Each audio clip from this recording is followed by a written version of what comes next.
Hi, and welcome to this week's episode of the Retirement Readiness Podcast. I'm Katie Umland, the head of marketing here at Prairie View Wealth Partners. And of course, we have our founder, Tim Regan, with us. You kidding? Hi. So today we're going to be talking about clever ways that you can save about $100 a month. I don't know that this is either of our strong suits. No, it is not. We should totally have replaced one of us with Sarah. Yeah. Yeah, Tim's wife is much more frugal, I think, than we are. Tim's famous story is Sarah teaching him the best way to order a salad at McDonald's, which is not just to order the Santa Fe salad, which is what you really want. It is not. And even though you think you're making the smart choice by ordering the salad, not the burger, she will let me know that it was not the perfect choice. Yeah. So we were in the McDonald's drive-thru one time with the kids, as you know, and I ordered the Southwest salad. And she I think she smacked me. And I'm like, what? I thought I did good because I'm getting this salad. And she's like, no, see, if you get the grilled chicken sandwich and a side salad, take the chicken off and put it on the salad, you save $1.50. So yes. And that is the last thing on my mind. Yeah. Many times when I'm looking to go shopping, I don't know how you are, but I'm like, I'm just looking for something. I'm going to buy it. I'm really not looking to see what prices or sales Shop are. around, use a coupon. Yeah, that's right. Not in my wheelhouse. Yeah. But really, when you talk about how do I save $100 a month, it really kind of comes in two flavors. Sometimes we have clients that are talking about literally how do I cut back on my spending, but then other times it's like, where would I save it? How would I save it? What should I do with that money? So it really kind of comes in a couple of different flavors. Yes, it's not necessarily cutting things out. It might be, hey, what is a better use of this $100? Yep, for sure. So as I was thinking about this topic, I thought of a few things that I have done in the past, and I just wanted to see what you thought about them. That sounds interesting. So there's an app that you can connect to your bank account, and you can give it a range of how much you are wanting to save. Sure. So it will learn your spending habits and pull a few dollars and put them in your savings when it deems that you can afford to do so. Yep. It seems silly, that seems like such a small thing that you can do. But then if you're like me, you forget that you set it up, which is the whole point. Yep. You forget it and set it and forget it. But I forgot for years. And then I had $900 in this in this app that it just was saving for me, and I didn't realize. So this is kind of funny because you and I have never had this conversation. So this is kind of way off script. Yeah. Right? And so it kind of reminds me of our Stump the Chump, where all of a sudden I'm getting questions that you didn't expect. Yeah, I wasn't expecting. And so did I stump the chump? No. Okay. There are plenty of things that will stump this chump, but not that one. So when I think about that, there are pros and cons to it. The really good part is just what you said. It's a forced behavior that you don't even think about, and it's automatically building your savings. And many times what can happen is we can make emotional decisions that aren't in our best interest, where sometimes something that is a removed, non-emotional third party can see things, pick up. Sometimes this item is not necessarily artificial intelligence, but it's similar. It's some machine learning. And so sometimes that can help us to force the behavior. The only thing that I'm not super in love with those kinds of programs is I think that we do better as people when we can start to take control of our money and be thoughtful with our money and intentional with our money. And so it's almost better if I'm making those choices myself, because then it means more. I think about it almost like at times when I'm working out and doing the things that I should, if I'm hitting my cardio, for example, and I think about running on the treadmill, then the next time I go to grab that frozen Snickers bar when I go to sit on the couch, I'm like, wait, that's 170 calories. It took me 5 minutes of running all out for there is no way it's worth this that. This is not worth it. And so I make a different choice, right? And sometimes it might be. And sometimes it might be. Sometimes I may choose to do that. And so I love those concepts, and I love the idea that it's kind of this forced savings and that stuff. The one downside is I think that in general, we do better when we make some of those intentional behavior modifications, because it ultimately becomes a little bit more contagious across other parts of your life. So right now you don't even notice that that's happening, but if it was an intentional thing, then the next time you went to the gas station and ran in to grab a pop, you might be like, oh, wait, that's going to be $2.50 for that one bottle of Yep. tea or whatever you're getting. I could buy a whole case for $4 and bring one with me. Let me make that choice instead. It's kind of like Jenny Craig versus Weight Watchers, where Jenny Craig just gives you the meals, and that's great, and you might lose weight like while you're on it without changing your lifestyle, where Weight Watchers teaches you how to change your lifestyle to continue 100%. that. Yeah, which is so crazy. You say that because for as you know, our dad was on Weight Watchers, and man, that dude knew that system like it was. No, I can have one more tablespoon. Yeah, exactly. I'm gonna have every tablespoon I can. I don't blame him. Okay, so here's another one. Yeah. So this is an idea that I had that Alex and I haven't put it into practice yet, but I like the idea of it. Is putting, ideally it would be cash, but that we don't really always have cash on it. So I would like to have a separate like Chase account. And every time I would sometimes, okay, let me back up. Sometimes I get in a bad habit of ordering coffees. Sure. Often. And it's a slippery slope. Once I get it once a week, then the next day I'm like, that kind of sounds good again. Yeah. And then it becomes a couple weeks of me getting 3 coffees a week. And before I know it, it's become this habit again. Yep. Until I realize like, okay, what are you doing here? Rein it in. Yeah. So I thought it would be a good idea to, when in that moment, similar to what you were saying about the gas station, when I'm like, ooh, a coffee sounds good. And then I can think, oh, but is it worth it? Sure. And then if I make the choice to transfer from our savings into another account, what that would have cost me. And then we could make goals for what we want to do with that money that we're saving in that account. For sure. So basically you're saying you're making a swear jar. Yes. Swear jar for coffee. Exactly. Yep. Coffee, or if we're like, oh, we don't feel like making dinner tonight. Yeah. But we're like, okay, no, let's do it. Let's just take do it. But we'll $20 whatever and throw it in the swear jar. And then let's do so, like have some plan before we start saving, like make sure we know what are we going to do with this money. No, I think that's a great idea.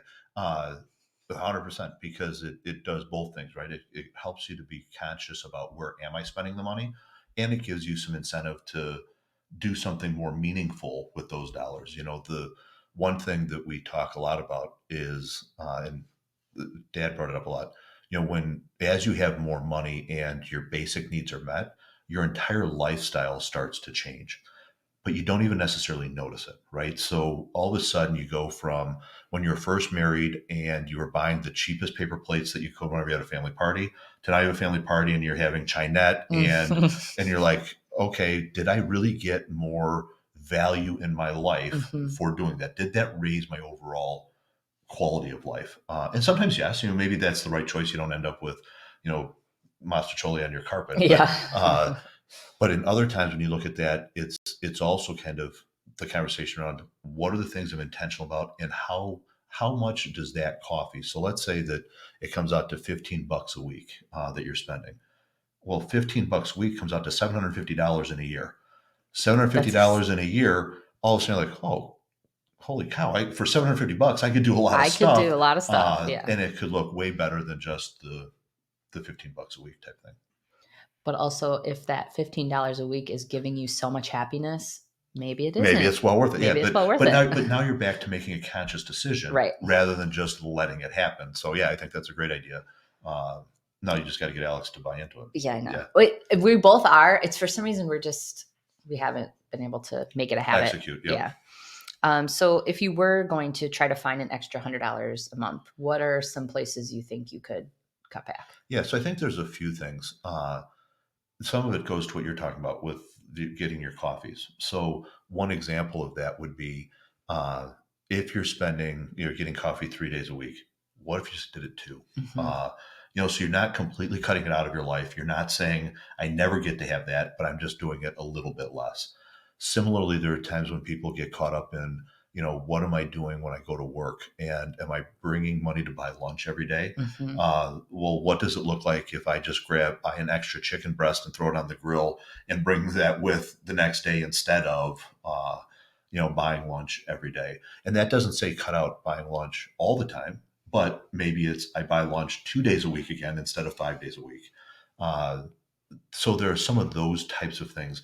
Another area that we find that people can kind of start saving on a little bit, and it's funny because you hear everybody else talk about it, uh, and it really can come down to even things like your thermostat. Uh, if you decide that you could sleep with it maybe a degree or two cooler in the evening and throw on an extra blanket, might save you some dollars on the heating bill. And all of those things you hear, and what happens constantly to everybody is they think, I want to save 100 or 200, 1,000, whatever the number is per month. And they think, oh, how can I ever get there? What's not buying one coffee going to do? Hmm. You're right. $5 isn't going to do a big deal towards 100. But when you do all these little things, next thing you know, you're saving 200, not 100, because you cut back. And so don't let the little things feel like little things. Realize that little things add up to big things. So conversely, if you aren't looking to cut something out, if you were looking to add to your savings, or what would be $100 you could invest in Yeah. a month? So there's a couple ways to answer that too. One thing that we find is if you're more saying, I just want to save $100. I'm not like invest $100. Uh, a really, really easy way to do that. Most employers will allow you to have multiple direct deposits. And one of the easiest ways to do it is set up, you were talking about have a separate account for your swear jar, if you will. Set up a separate account that is not linked to your checking account. It's not linked to your regular account. And just have your employer set up another direct deposit so that every paycheck, $50 goes into that. And next thing you know, you're saving $100 a month, but you probably don't even notice it because it's coming off of your check before you ever see it. And it automatically goes into that account. Alex is really good at that. I think he has like 5 direct deposits. Like he has, Yeah. he has definitely got that all Yeah. figured out. Well, yeah, and a lot of times what happens is if it's if you think about it, if you got a paycheck, let's say your normal paycheck is used to being $2,000. If you get your $2,000 today, you probably will find a way to spend it all. Not everybody will spend it all, but you'll find a way to, for the most part, over the course of the month, you spend it all. If all of a sudden your paycheck was only 1,900, you'd find a way to get by. Right. And so by kind of forcing yourself into that, it's one way to get $100 a month into an investment. What about lifestyle changes? Do you think there's anything there? I know we kind of briefly talked about coffee or not going out to eat once a week, or Yeah, so it depends on what you mean by lifestyle and how you characterize lifestyle. In our opinion, there are different things that create your lifestyle that are meaningful, and some things that create your lifestyle that are just convenient or not quite as meaningful. So the things we were talking about before, like the coffees, and maybe I go out once a week instead of twice a week or whatever, those are things that for some are meaningful, but they usually end up being lower level meaningful. So, for example, what I mean by a higher level meaningful is the house you live in, the school your kids go to school at, the fact whether the kids are in travel sports or not travel sports. Those are things that, in our opinion, are higher level lifestyle choices. And so, when you're looking to save, the question really becomes, what are the things that are non-negotiable? I wouldn't want to move out of my house just so that I could save a couple $100 a month. That's a lifestyle I like. I enjoy our home. Now, if you want to move, but that's one that I wouldn't want to change. I also wouldn't want to change where the kids go to school, just to save the money. And so really our focus starts to look at what are those things that are big picture. This is our lifestyle and this is what we want to keep, versus what can we give on, and really it's not adding as much value. And so if I had mentioned to somebody, hey, you should stop buying a coffee one a week, they might say, well, I don't want to, I like buying my coffee. If I said to them, your choice is you have to move to a smaller home or a different home in a different subdivision, or stop buying, there's no comparison, right? Or your kid can't do travel baseball, or you can keep buying your coffee. Many times people will say, well, yeah, no, that's a no brainer.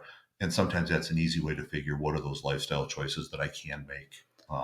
And it's also not saying not getting your coffee once a week is going to make you rich. Like, no, this. Oh, it will. Oh, it totally will. Like, that's not. No, you hear that all the time. Like people saying, like, oh, well, all you need to do is cut out your Dunkin' Donuts, and it's like, it's just one of the small changes. 100%. Yeah, a lot of times with it, the way we like to think about it is anything that it takes for you to just be more intentional with your spending, more intentional with the way you're living your life. Many times we end up in a world where we just do things out of habit. We do things without thinking about it. We are kind of short-term, immediate gratification kind of stuff, and that's okay. But we also have to recognize maybe some of those short-term, immediate gratification things. If I didn't do that, I would end up in a different place. So, right, it's not going to be life changing. It's not going to all of a sudden I'm got $1 million in my bank account, but it will over time make some significant changes. And if that coffee makes you happy, then you just do it. You could just keep justifying it however you want to justify However you it, need right? to justify it. As I'm looking at you. Okay, did I miss any?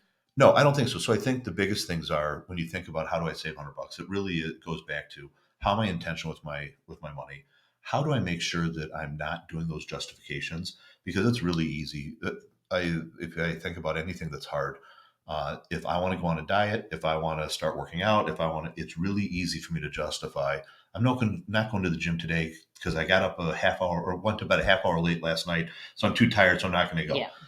No, realistically, I got to get up and do the hard thing to do it. And so sometimes it's just sitting down, taking that inventory of, are there things that I'm doing that I'm not intentional about, that I want to be intentional about, and make some changes. And then make it easy on yourself. Set up an automatic direct deposit that goes somewhere else that you're not even going to notice, and it'll add up.